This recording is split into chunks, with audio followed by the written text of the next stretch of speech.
I think I know everybody in here, but I'm Rebecca, and my project, I did it on the pill, which is just the birth control pill, the oral, aka oral contraceptive, and just kind of an analysis of what it is, what it isn't, and just everything basically about it. And so, the next one. So basically how it works is the pill is a combination of two synthetic hormones mainly, and they're called progestin and estriadol. And progestin is like a synthetic progesterone. I think I pronounced that right.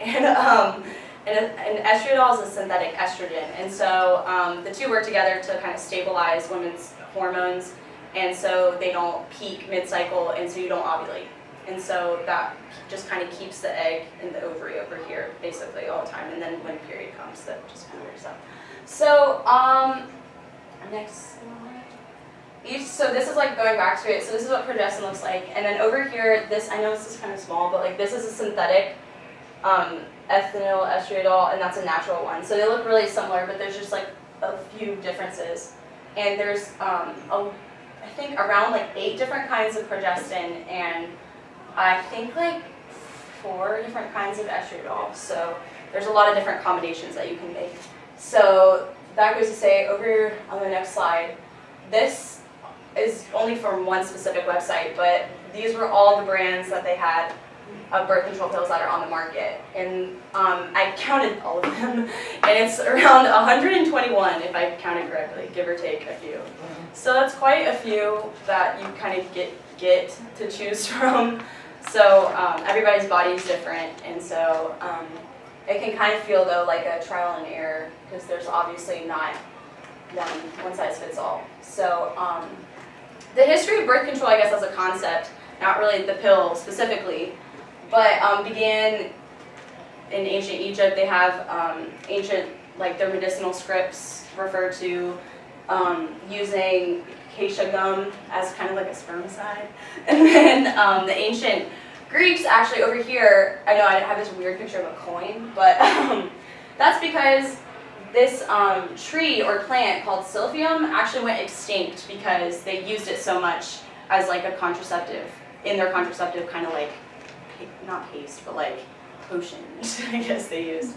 So they literally used it so much it went extinct, and so then they had to resort to like a mixture of Queen Anne's lace, honey, and pomegranate. And those weren't the most effective, but actually acacia gum is still used in some spermicide jelly, so the Egyptians kind of were on that, which is really interesting. And so the beginning of the pill, like as we see it now, like in the little packs, was kind of research began like the 40s and 50s basically, but it wasn't like available for use until around 1960. And so the first pill was created in Mexico through synthesizing a hormone in yams. And then there's 2 other scientists, John Rock and Gregory Pincus, who conducted trials with their version of the pill in Puerto Rico because it wasn't legal in the United States. And then it wasn't until 1960 that it would be allowed for contraceptive use, but in 1960 you could only get the pill if you had like really severe or like specific medical conditions and were married. So unmarried women couldn't get the pill. Some states you could, some you couldn't, but it wasn't until 1972 that unmarried women in all states in the US could get or have access to the pill. So it's kind of a big gap between, no, you're fine, you're fine, between 1960 and 1972 having it available to everyone.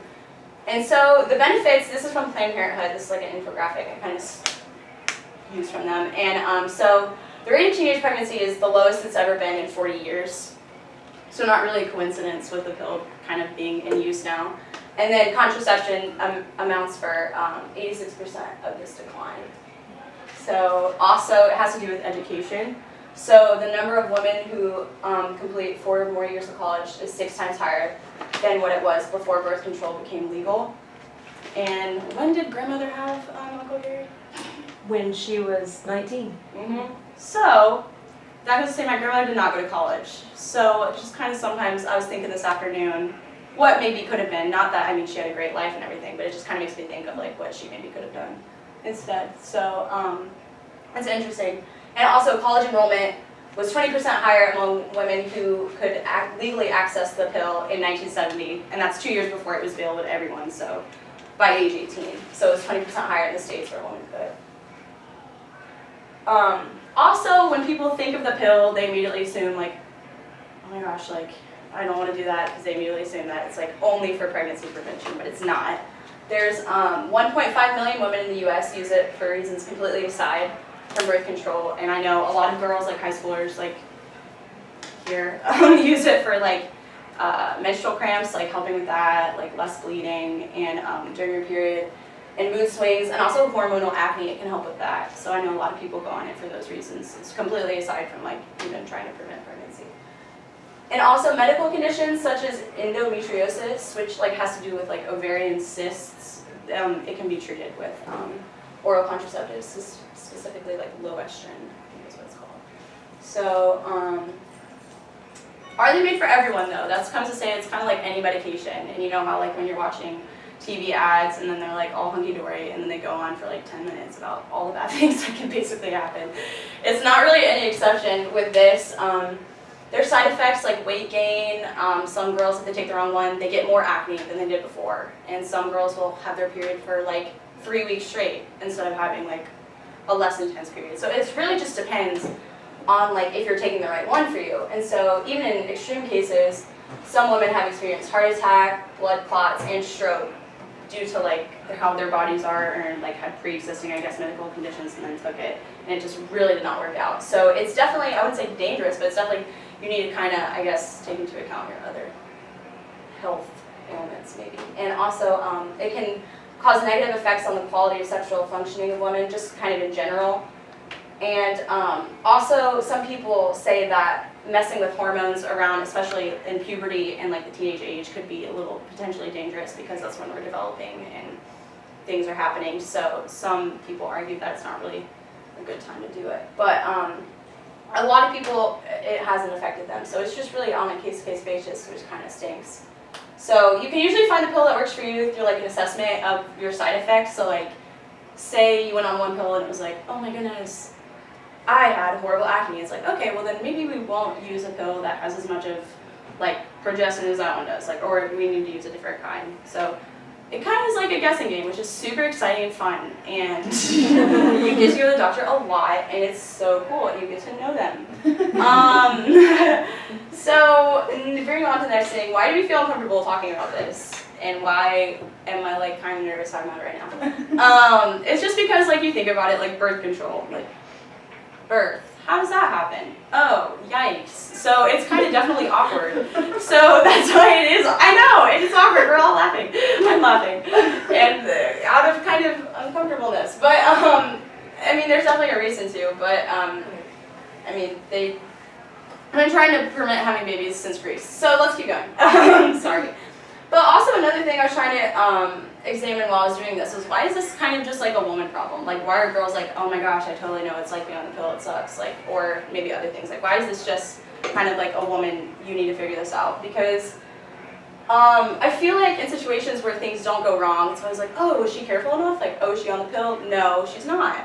Well, maybe she couldn't be on the pill, or maybe she just didn't, you know, like, I feel like it shouldn't be just kind of like a responsibility pushed on people, like, oh, if you're gonna do this, you have to, this is the best way, so you just have to do it, because it's not for everybody.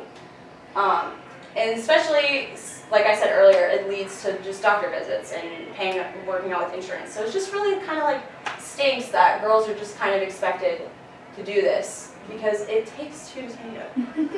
And also that goes to say they did do an experiment, like a research study where they tried to make a birth control shot for men.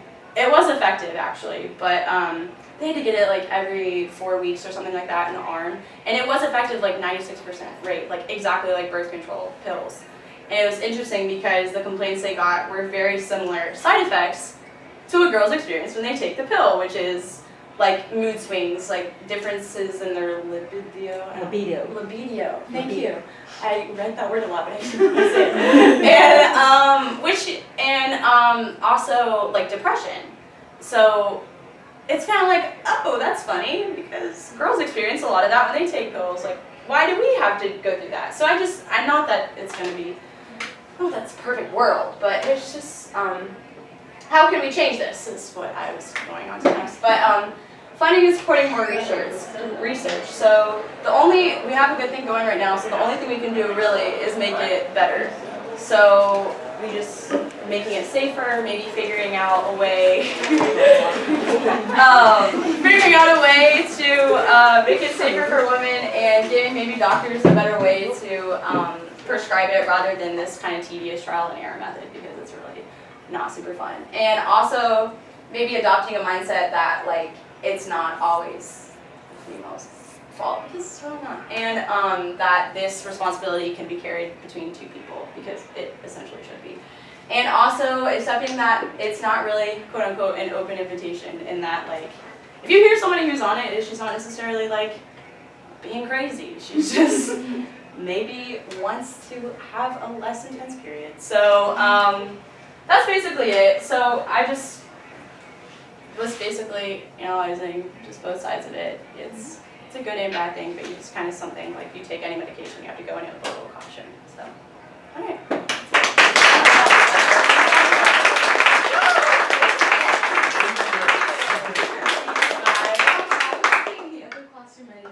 I know. I didn't know I was it was like in in a here. Mandarin room. It was a little key. So, you like go back thing. 10 I was trying to minutes. keep it on the DL. But does anybody have any questions? I know I just talked for like a really long time. Yeah, you want me to just do it again? I'm kidding. But okay, thank you. Yay!